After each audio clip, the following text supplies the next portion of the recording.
امسال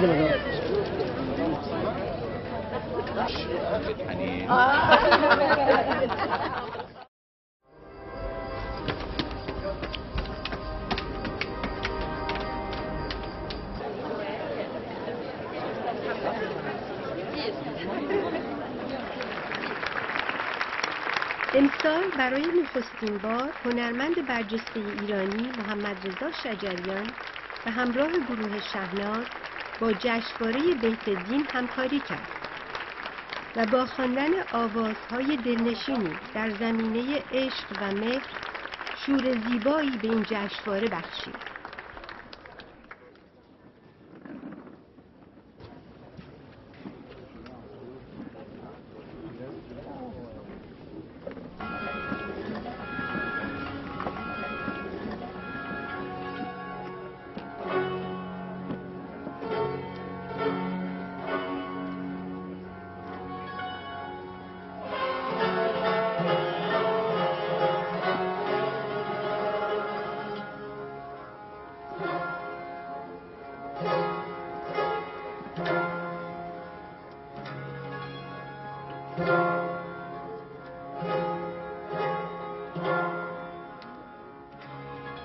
با عشق زندگی کردن یعنی همه چیز، یعنی همه زندگی. به قول حافظ میگه که عاشق شو ار نه روزی کار جهان سرآید، ناخوانده نقش مقصود از کارگاه هستی، و یا یکی میگه عشقت رسد به فریاد. همه زندگی اصلا عشقه. این وقتی که در وجود هر انسانی باشه و سعی کنی که در همون جهت حرکت بکنه، هیچ وقت مسیرش عوض نمیشه. حالا رژیم ها هر چی میخواد باشه، جنگ جهانی اول و دوم و سوم و ششم هم که باشه، اون راه خودش میره. من کار به رژیم ها و به اصطلاح مدیران مملکتی نداشتم. در ذات کار خودمو که زیبایی است و هنر هست، سعی کردم که اینو حفظش کنم. اون هنری که مال زبان فارسیه، هنری که مال این منطقه جغرافیاییه، اینو من حفظش کنم، چون بهش عشق می‌ورزم و باهاش زندگی میکنم و لذت میبرم ازش. من همیشه با این هنر زندگی کردم و دائما دارم باهاش زندگی میکنم. مثل ماهی هستن که تو این آب دارن زندگی میکنن. اینی که هیچ پدیده سیاسی من از مسیرم ندوست منحرف بکنه. درست کار مثلا سرود خوندم، آهنگای عاشقانه خوندم و اما اینا باز همه در جهت همون اصالت و در جهت همون زیبایی و عشق بوده. آره، اینی که عوض نشده و نبایستم عوض بشه.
عشق الهی و غیر الهی نداره.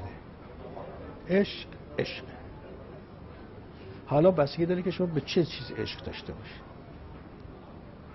من اون عشقی که در ذات وجود عشق رو مشخص میکنه، اون رو من دوستش دارم. حالا هر کسی به کدوم طرف میبره اون خودش میدونه. اینی که من هیچ جدا نمیکنم عشق الهی غیر الهی. اولا عشق رو در انسان اون خالق اولیه گذاشته، در ذات بشر گذاشته. حالا این خودشه که اختیار داره به کدوم سمت سو ببره، این خودش میدونه.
عشق سعدی، مولانا، حافظ، همشون یه چیز گفتن و عشق به تعداد عاشقان تفسیر.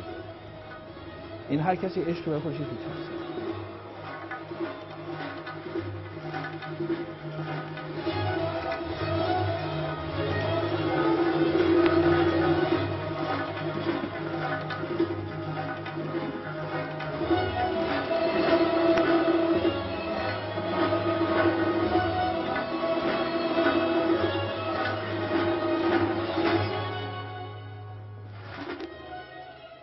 من بیشتر حافظ و سعدی و مولانا خودم که همه چیز این تو هست. من حتی فردوسی رو هم نخوندم که بهش بدهکارم. از فردوسی نخوندم که زبان من به اون بدهکاره، همه فارسی زبانات بهش بدهکاره. ولی چون شعرها به گونه بودی که با فرم آوازی که به ما رسیده خیلی نزدیکی نداره، با فرم غزل فرق میکنه. اینی که ما سراغ فردوسی هم نرفتیم، اینی که اگه سراغ دیگران نرفتیم اینقدر شاعر زیاد بودن و دیگه حافظ و سعدی مولانا همیشه بهترینشو گفتن. اینی که من همیشه سراغ اونا رفتم و حافظ، سعدی، مولانا، خیام.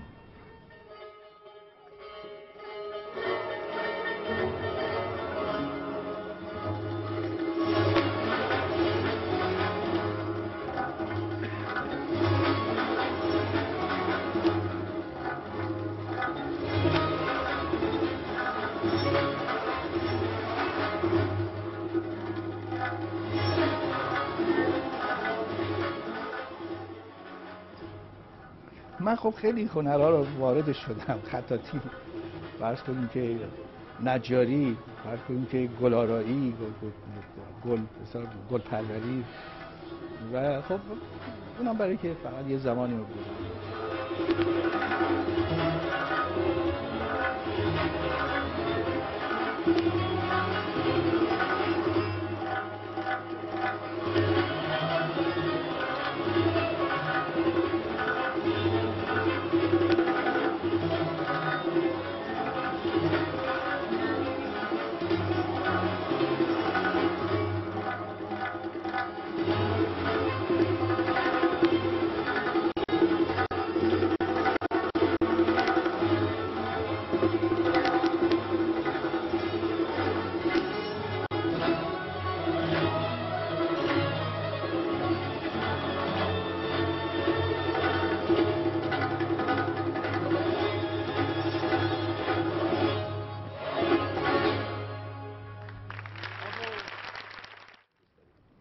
ابو کلثوم بهش عشق ورزیدم، هنوزم که گوش میکنم میبینم این زن آسمانی صداش.